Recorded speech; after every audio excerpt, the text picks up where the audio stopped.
Y'all, welcome to my garden. It's everybody's favorite gardener, Creedmoor Fury, coming to you from my garden, happy place in Piedmont, North Carolina. Let's talk about some cool stuff today. I haven't produced a decent video in a while, so I figured I'd take a little bit of time and maybe put one together today. Anyway, the subject of today's video is going to be something that it actually touches more growers than just those who might practice the back to Eden method. It touches all gardeners, all growers, whether you're a small backyard gardener or you're a massive industrial size commercial grower who grows on millions of acres somewhere in your country. It makes no difference. The subject I want to talk about right now, soil compaction, impacts everybody the Mm. same way. Really, it really, really does.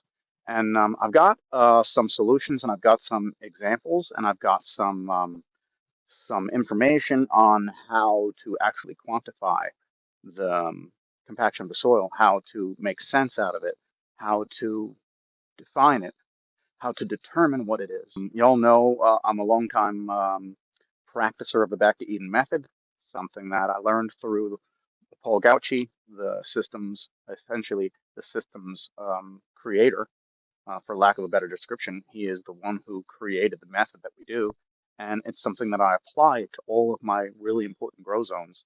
So I've done it so far for the past 15 years, and I'm really, really happy to say I can lend some serious testimony to the fact that it works.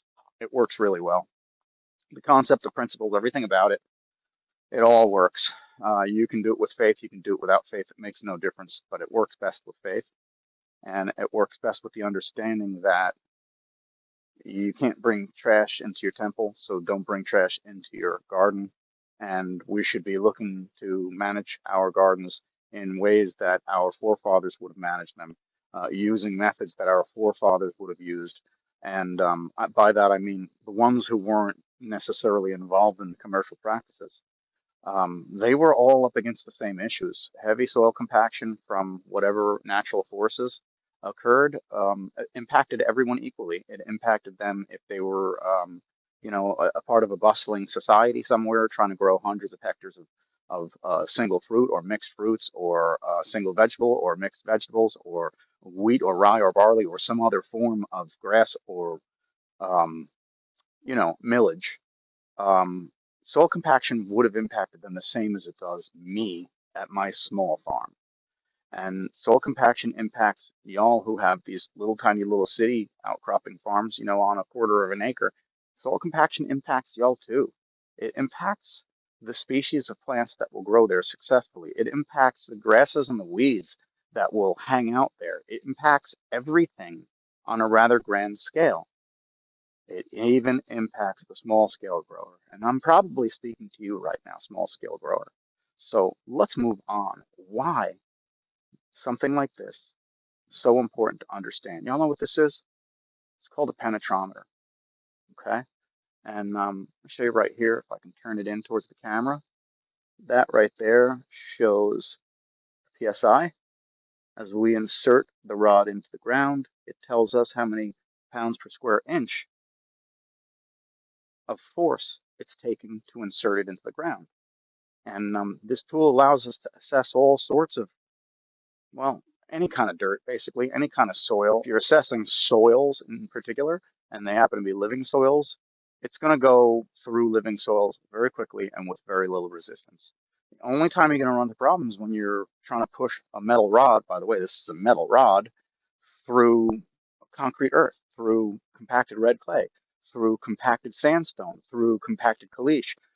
And of all of these, the drier versions of these are worse than the wet versions of these. So if it's wet clay, you might be able to push it down. It'll still be difficult. If it's wet caliche, you may be able to push it down through. It'll still be difficult, and you'll actually get a reading.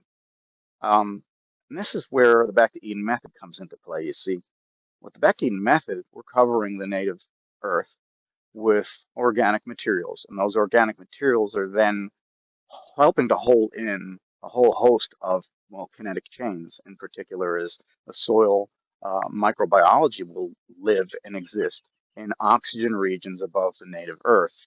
And below those oxygen regions, you have anaerobes that perform equally as well, but with less oxygen in those lower regions. And the plants and the trees, they need a mixture of all of these things. And if compaction levels are really high and there's no moisture down there, you don't have a lot of biological support. It's difficult for roots to penetrate into those really, really hard soils. And it makes it even harder for those roots to get to the subsoil where the moisture is always in place. So there's a gap, and in many cases, there's an agricultural gap that could be 24 to 30 inches deep. And this tool right here helps us analyze it. Why do I say an agricultural gap? You see, if you happen to inherit lands that were tilled and turned over for the past 100 or 200 years, well, the rain falls on those lands and eventually they grow lots of weeds once you stop growing plants. Once the fertilizers stop working, the weeds come in like crazy. The soils become more compact and it gets harder to grow in them. I know that because that's what happened here. So the Back to Eden method helps to eliminate that by providing a almost like an emergency cover over the top of the native earth. And in doing so, it allows the rains and the snows to not just gather and collect, but it allows them to perk down gently through the cover of compost and wood chips into the soils, into the native earth that lays between you and those deeper and much more better hydrated subsoils. So this represents what that common depth is. It's about 28 inches long to right here from its tip. And it comes with a large tip for sandier soils and a small tip for harder or rockier soils. This is red clay where I am, and you're going to see in a minute, it's very difficult for this to even go in the ground at all, anywhere that I don't actively garden. Okay? For those of you that have just moved from the north to the south and you're getting your first taste of what red clay is like, folks, it doesn't have to be the bane of your growing existence. We can work with it. We can make things better by altering the existence of the living biology that wants to habitate in it or above it by supporting this whole, I'm going to keep adding soil organic matter to the top. I don't care if it mixes in, this whole concept. Certainly the Back to Eden method is a great representation of that concept because we're always putting more either compost or wood chips into the system. I'm going to show you what that looks like. We're going to go ahead and attempt to push the long spike spear thingy into the ground to see exactly what it looks like when we basically just covered the earth and did nothing else. I'm going to show you the same exact thing in garden areas where we've covered the earth deeply for 15 years. And, well, all plants grow there now. All will grow there. That's not an exaggeration. See, the thing is if you've got this much rod in the ground, that means you've got this much oxygen in the ground as well, because this doesn't go into earth that has no oxygen. When it's super compact, there's no oxygen. Therefore, we know there's no aerobic forms of soil symbiotes existing down there because there's no air. With no air, there's no reason for being for them. But as time passes, let's go back to the Back to Eden method.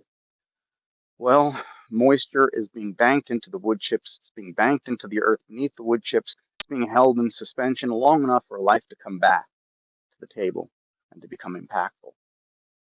It's true. It doesn't take 5 years. It doesn't take 7 years. You can make a dramatic change to your native earth very quickly the first day you set out to apply compost and wood chips over the top. You can make a dramatic change in your earth because from that day forward, the earth beneath it is beginning to soften and become more and more compliant. From that day forward, you have the opportunity to bring more soil microbiota that is really, really good for your plants back into place by applying a rich layer of compost before you're going to plant out your seeds in the spring. You know, do it late winter, make your compost in the fall. You'll have it ready for the spring. And we've been doing it that way for 15 years. It really works. It does work. Y'all could see it on the other videos if you want to have a look around. But anyway, we're going to stick this thing into the ground some places. In some places, it's not going to want to go in the ground. But realistically speaking, I can get a measure of what kind of pressure it takes to force it into the ground. And in some cases, it won't matter how much force I apply, it won't go into the ground. So we do know that there are certain species, organic species, that can penetrate into hard pan earth pretty efficiently. Bermuda grass is one of them. Fungi is another one. If I recall correctly from the specs that I have studied before, fungi can penetrate into the earth at something like 1,100 pounds per square inch. It is an amazing organism, and it's your friend while you're trying to build soil. It really is your friend. And then thereafter, after you have great soil, it becomes your friend again, and it keeps giving back to to you over and over again. It's almost like over Unity. So let's stop yapping. I'm going to go ahead and stop right here. My yapping. I'm going to turn you around and you get to see exactly what I'm talking about.